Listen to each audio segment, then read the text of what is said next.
দীর্ঘদিন ধরে passport head অফিসে বিভিন্ন পণ্য সরবরাহের মাধ্যমে একক আধিপত্য বিস্তারের অভিযোগে আবারও আলোচনায় এসেছেন মোহাম্মদ আবুল হোসেন আরজু।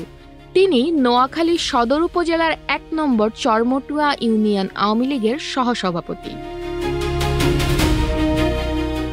স্থানীয় সূত্রে জানা যায় ২০১০ সালের আগে থেকেই আরজু পাসপোর্ট হেড অফিসে ভেন্ডর হিসাবে কাগজ কলম, অফিস স্টেশনারি ও বিভিন্ন অ্যাক্সেসরিজ সরবরাহ শুরু করেন।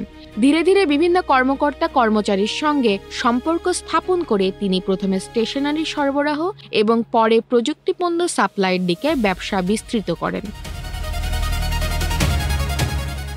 অভিযোগ উঠেছে, আগারগাঁও পাসপোর্ট অফিসে তিনি সরকার পরিবর্তনের আগে নিজেকে আওয়ামী লীগের পদধারী পরিচয় দিতেন।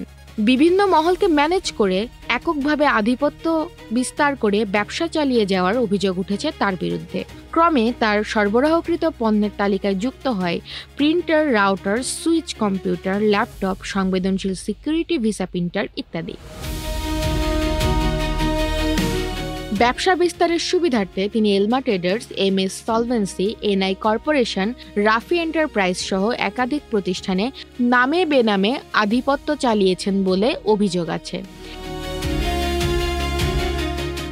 এ ব্যাপারে জানতে চাইলে নাগরিক প্রতিদিনকে তার বিরুদ্ধে আনা অভিযোগ অস্বীকার করেন আরজু। তিনি জানান, আমি এরকম কিছুই করিনি, চাইলে অফিসে এসে খবর নিয়ে দেখতে পারেন। আমার ব্যাপারে এ ধরনের অভিযোগ করার কোনো মানে নেই। মানে আপনি কি নোয়াখালীতে থাকতে আওয়ামী লীগের সহসভাপতি ছিলেন? না না না না না না, এগুলো তো ব্যাগ একটা হয়ে গেছে। আমি তো এখন বাইরে আপনাদের আমরা এখন ব্যবসা বাণিজ্য করছি। আমি তো নোয়াখালীতে যাই না, খুব কম যাই। শতাব্দী কাউর্মি, নাগরিক প্রতিদিন।